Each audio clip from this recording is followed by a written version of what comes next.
جو بیوروکریسی ہے کیا وہ پڑھی لکھی نہیں ہے؟ اتنے مشکل امتحان پاس کر کے آئی ہے، ان کے عمل سے روشنی کیوں نہیں پھوٹ رہی؟ اس کے عمل سے کسی کی تکلیف دور کیوں نہیں ہو رہی؟ وہ فرعون کیوں بن گئے ہیں؟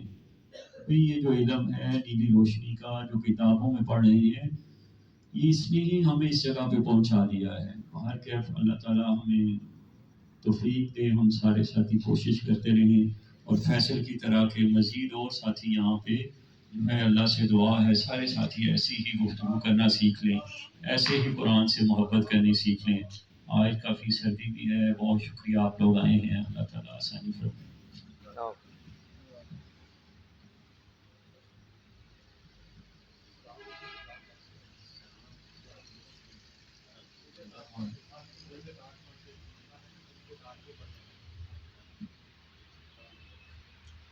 اعوذ باللہ من الشیطان الرجیم، بسم اللہ الرحمن الرحیم۔ اللہم صلی علی سیدنا محمد وعلی آل سیدنا ومولانا محمد صاحب التاج والمعراج والبراق والعلم، دافع البلاء والوباء والقحط والمرض والألم، اسمہ مکتوب مرفوع مشفوع منقوش فی اللوح والقلم، سید العرب والعجم، جسمہ مقدس معطر مطہر منور فی البیت والحرم، شمس الضحى بدر الدجى صدر العلا نور الهدى كهف الورى مصباح الظلم، جمیل الشیم شفیع الامم صاحب الجود والکرم، واللہ عاصمہ وجبریل خادمہ والبراق مرکبہ والمعراج سفرہ وسدرۃ المنتہى مقامہ وقاب قوسین مطلوبہ والمطلوب مقصودہ والمقصود موجودہ، سید المرسلین خاتم النبیین شفیع المذنبین انیس الغریبین رحمت للعالمین راحت العاشقین مراد المشتاقین، شمس العارفین سراج السالکین مصباح المقربین، محب الفقراء والغرباء والیتامى والمساکین، سید الثقلین نبی الحرمین امام القبلتین وسیلتنا فی الدارین صاحب قاب قوسین، محبوب رب المشرقین ورب المغربین، جد الحسن والحسین، مولانا ومولا الثقلین ابی القاسم محمد بن عبداللہ، نور من نور اللہ، یا ایہا المشتاقون بنور جمالہ، بلغ العلا بکمالہ، کشف الدجى بجمالہ، حسنت جمیع خصالہ، صلو علیہ وآلہ واصحابہ وسلموا تسلیما کثیرا کثیرا، سبحان ربک رب العزت عما یصفون وسلام علی المرسلین والحمد للہ رب العالمین۔ اللہ اکبر لا الہ الا اللہ، اللہ اکبر وللہ الحمد۔ بسم اللہ الرحمن الرحیم، اللہم صلی علی سیدنا محمد وعلی آل سیدنا ومولانا محمد وبارک وسلم وصلی علیہ الہ العالمین۔ ہماری اس حاضری کو، قرآن فہمی کے اس پروگرام کو اپنی پاک بارگاہ میں قبول فرما۔ تیری بارگاہ میں جو کچھ پیش کیا کمی کوتاہی رہ گئی، الہ العالمین معاف فرما۔ آئندہ بہتر کہنے کی، سننے کی، عمل کرنے کی توفیق عطا فرما۔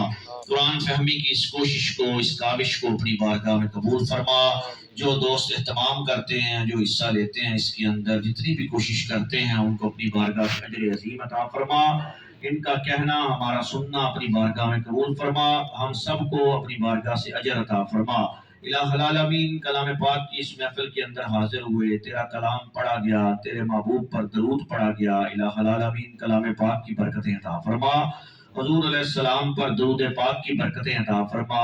حاضرین جو دعا میں شامل ہیں، سب کی حاجات کو پورا فرما، سب کی دعاؤں کو قبول فرما، سب کو ہر قسم کی ظاہری باطنی بیماریوں سے محفوظ فرما۔ جو بیمار ہیں گھروں میں، اسپتالوں میں، جن کے لیے دعاؤں کے لیے کہا گیا، سب کو شفا عطا فرما، سب کے گھروں میں خیر فرما، سب کے معاملات اچھے فرما، سب کی زندگی آسان فرما۔ کلام پاک پڑھنے، اس پر عمل کرنے کی توفیق عطا فرما۔ ہمارے بچوں کو، اہل خانہ کو کلام پاک سے جڑنے، ان سے رابطہ مضبوط کرنے کی توفیق عطا فرما۔ ہمیشہ قرآن پڑھنے، اس پر عمل کی توفیق عطا فرما۔ الہ العالمین ہماری کمیوں، کوتاہیوں، خطاؤں کو معاف فرما۔ جو گناہ جانے میں، جان بوجھ کر ہم سے خطا سرزد ہوئی، الہ العالمین معاف فرما۔ تو رحمان ہے، تو رحیم ہے، تو ارحم الراحمین ہے، ہمارے حال پر رحم و کرم فرما۔ تیرا محبوب رحمت للعالمین ہے، حضور کی رحمت کے صدقے ہم سب کے لیے آسانیاں عطا فرما۔ دوست احباب جو کوشش کر رہے ہیں الہ العالمین، اس کوشش میں ہم سب کو کامیاب فرما، اس مشن کو، اس مقصد کو ہم عام کرنے کی توفیق عطا فرما، کمیوں کوتاہیوں کو معاف فرما۔ تیری بارگاہ سے الہ العالمین جو جو ہمیں یاد ہے، ہم نے مانگ لیا ہے، تو عطا فرما۔ جو نہیں مانگ سکے، جو ہمارے حق میں خیر ہے، بھلائی ہے، بہتری ہے، تو عطا فرما۔ ربنا تقبل منا انک انت السمیع العلیم وتب علینا انک انت التواب العالمین۔ عمران صاحب ہمارے بھائی جو یہاں پر آیا کرتے ہیں، ان کے والد صاحب وفات پا گئے تھے، اللہ کریم ان کے درجات کو بلند فرما، ان کی بخشی فرما، ان کی خطاؤں سے درگزر فرما۔ تیرا عاجز بندہ تیری بارگاہ میں حاضر ہے، ان کے حال پر رحم و کرم فرما۔ تو رحمان ہے، تو رحیم ہے، تو ارحم الراحمین ہے، ان کے حال پر رحم و کرم فرما۔ تیرا محبوب رحمت للعالمین حضور کی رحمت کے صدقے ان کے لیے آسانیاں عطا فرما۔ ہم سب کے جو رشتہ دار عزیز و اقارب وفات پا چکے ہیں، سب کی بخشی فرما، سب کے درجات کو بلند فرما، تمام مومنین مومنات کی بخشی فرما، حضور کی ساری امت پر رحم و کرم فرما۔ ربنا تقبل منا انک انت السمیع العلیم وتب علینا انک انت التواب الرحیم۔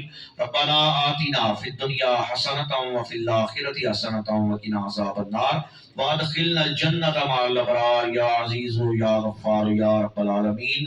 رب اغفر وارحم وانت خیر الراحمین فاللہ خیر حافظا وهو ارحم الراحمین۔ یا رب بالمصطفیٰ بلغ مقاصدنا واغفر لنا ما مضى یا واسع الکرم، وصلی اللہ تعالی علی خیر خلقہ محمد وآلہ وصحبہ اجمعین۔